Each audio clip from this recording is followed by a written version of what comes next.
So, did you want to? Well, okay, so I'm glad we laid that out because I'm trying to show the setting in which we're in that leads up to the world that Plato. So when we get to by the time we get to Plato, Plato is he's initiated into the Pythagoreans, but we hear about him at his funeral, according to people who write about his I believe it's Aristotle, says the Magi attended his funeral. So Uh, what is so this he was the third what is he? thing. I got distracted. This was the third thing that I was going to mention is that I believe it is Aristotle. This is reported on by Mary Sedegast in her book When Zarathustra Spoke. According to classical sources, the Magi attended Plato's funeral and they claimed he was a member of the order. Okay. Now, this doesn't mean that Plato was like a Zoroastrian or something. Okay. Like this is a common misconceptions today. Order of the Magi, I discussed this at length in Iranian Leviathan. Originally, it was a Mithraic order. Right. And it was very esoteric. It had incorporated various Babylonian and Assyrian beliefs into it and so forth, Chaldean astrology. And so it was a complex esoteric order. And just because Plato was a member of the order of the Magi didn't mean that he wasn't also a member of the Pythagorean order and also this and also that. I mean, today, people who belong to Freemasonry tend to also belong to, I don't know, the Golden Dawn and any number of other esoteric societies. And so Plato was probably such a person in those days. They said Augustus initiated into 7 different things. Augustus. Yeah. But it's worth mentioning that, Plato wanted to go to Persia after traveling to Italy and Egypt, never made it to Persia, but, the Persian Empire extended into Greece, into parts of Greece, and it appears at some point he was initiated into the order of the Magi. And the Magi considered him among their own. Now, okay, here's a good lead into the conversation that I really want to have. The most striking thing about Plato being a magus, a member of the order of the Magi, is his concept of the noble lie. Because as Herodotus tells us, and as we know directly from the compositions of Zarathustra, lying was considered the worst thing among the Persians. And I was going to say among Zoroastrians in particular, but also in Mithraism, early Mithraism. Mithra is the god of oaths and contracts, right? This raising of the right hand that we have to this day. This is a Mithraic oath. When you raise your right hand to supposedly tell the whole truth and nothing but the truth in court and so forth. And so how is Plato a member of the order of the Magi and also someone who's advocating this concept of the noble lie? Now, in Iranian Leviathan, I have a whole chapter called Emperor of Noble Lies, which is about Darius the Great. And I show that the understanding of truth that prevailed amongst the Mithraic initiates in Iran was a lot more complex than some simplistic idea of, honesty to a fault, right? So someone who wants to understand the nuances of the concept of truth and its relationship to strategic deception in an Iranian context should look at that chapter, Emperor of Noble Lies, about Darius the Great in Iranian Leviathan. But to bring the conversation back to Plato,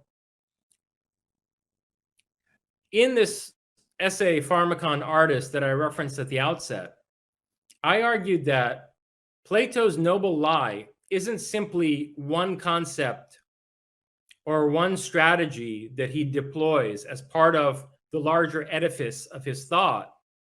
Plato's entire philosophical project could be seen as a noble lie. By his entire philosophical project, I mean the elaboration of the so-called theory of forms. So I make this really radical argument in the Pharmakon Artist, some of the highlights of which, I'd like to discuss with you, where my thesis is essentially that Plato didn't believe in the existence of the forms, that he contrived this doctrine for the purposes of psychological and social engineering, and that his quote unquote unwritten doctrine, which he confesses to having, is one that is, let's say, deeper than, or let's say deeper than, more profound than this exoteric theory of forms that he publicly disseminates and that becomes so seminal and pivotal in the history of Western rationalism. So that's the basic thesis that I forward in the essay, The Pharmakon Artist. Now, that's interesting because in the dialogues that Plato gives us, there's this really important dialogue called Parmenides, where he has the master of that time period was Parmenides, but underneath Parmenides are these two up and coming sages that are his students, Socrates and Zeno. And Zeno is he's a, I guess you would say, before the Epicureans, he's sort of he's against the forms. He's more of like an atomic atoms and void. But Socrates, he has through the mouth of Socrates, he's arguing for forms, and he wins the debate, and he convinces Parmenides that forms is the real reality. And so, is this part of this? He's setting up. Look, even the great master Parmenides believes in these forms. Is this what's happening? Right. So, okay, Parmenides is among the most complex Platonic dialogues. And in that dialogue, Parmenides, and the dialogue called The Sophist, where, Plato is engaging in another one of his critiques of the kind of sophistry that prevailed in his time, where people would hire these tutors to basically teach them how to argue anything, regardless of whether they believed in it or not. In these two dialogues, Parmenides and the Sophist, Plato engages with the thought of Parmenides. And one of the keys in my argument, one of the key points in the thesis that I lay out in The Pharmakon Artist, is that Plato makes a straw man both of Parmenides and of Heraclitus in order to develop the theory of forms, right? So since we're on Parmenides, let's go with that, and then I'll come back to Heraclitus. In essence, what goes on in these two dialogues, Parmenides and the Sophist, is that Plato feigns stupidity in the guise of Socrates, his mouthpiece, by misinterpreting what Parmenides means by being, in the sense of the one, and by nothingness. Okay, so in his Way of Truth, in Parmenides' poem, The Way of Truth, Parmenides was, he flourished, as they say in the Greek context, he flourished around 475 BC. So we're talking about someone living a generation before Socrates and a couple of generations before Plato. And Parmenides' point in The Way of Truth is very similar to the doctrine of Advaita Vedanta. It's that the world of multiplicity and change is illusion, and really the only existent thing is an absolutely unified, eternal, and infinite one. So if anything really exists, it has to be one thing of which nothing can really be predicated.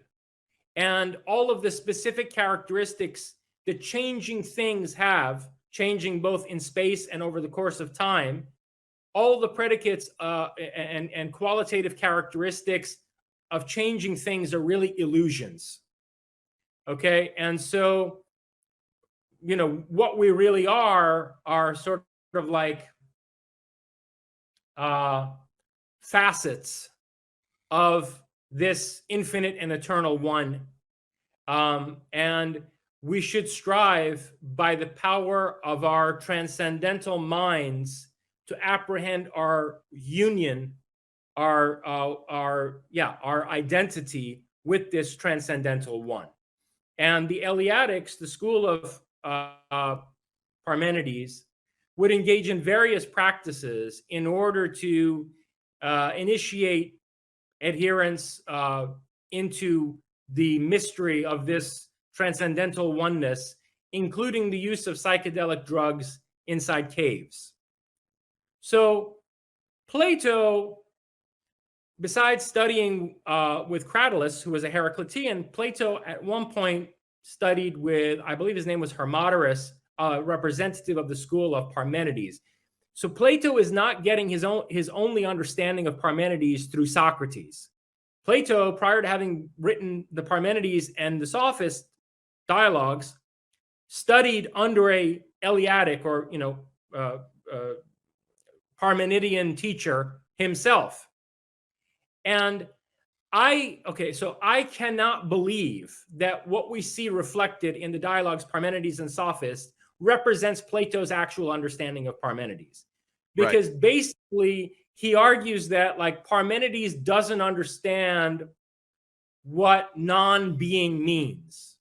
That when Parmenides is saying, look, either you have to say that there's nothing at all, or you have to say that really everything that's in a seeming state of change and all of the multiplicity in the world is actually just a one, right? When he sets up, Plato says that when Parmenides sets up this false binary in The Way of Truth, his poem, he's mistaking what non-being means. And that when we say, nothingness or the non-existent, we are just referring to something other than the present state of affairs. It's what we would call it like an indexical reference. So, right now, I'm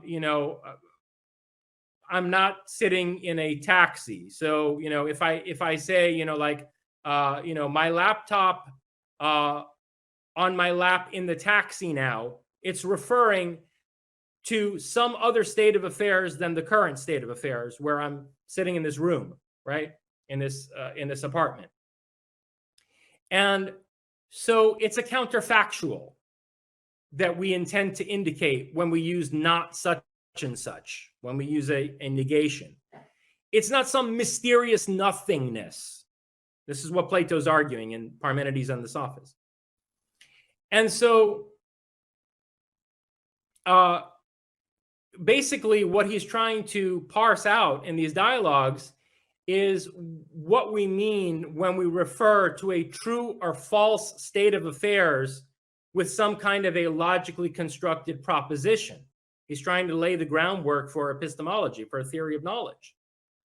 But Plato, well, let's just say, would have to have been dim in order to believe that this is really what Parmenides was on about, right? I mean, clearly Plato could have understood that by nothingness, Parmenides meant something like what Gautama Buddha means when he talks about shunyata, and that Parmenides' advocacy for an ontology of an absolutely perfect, unified, and eternal being is similar to the argument of Advaita Vedanta adherents against what they consider Buddhist nihilism.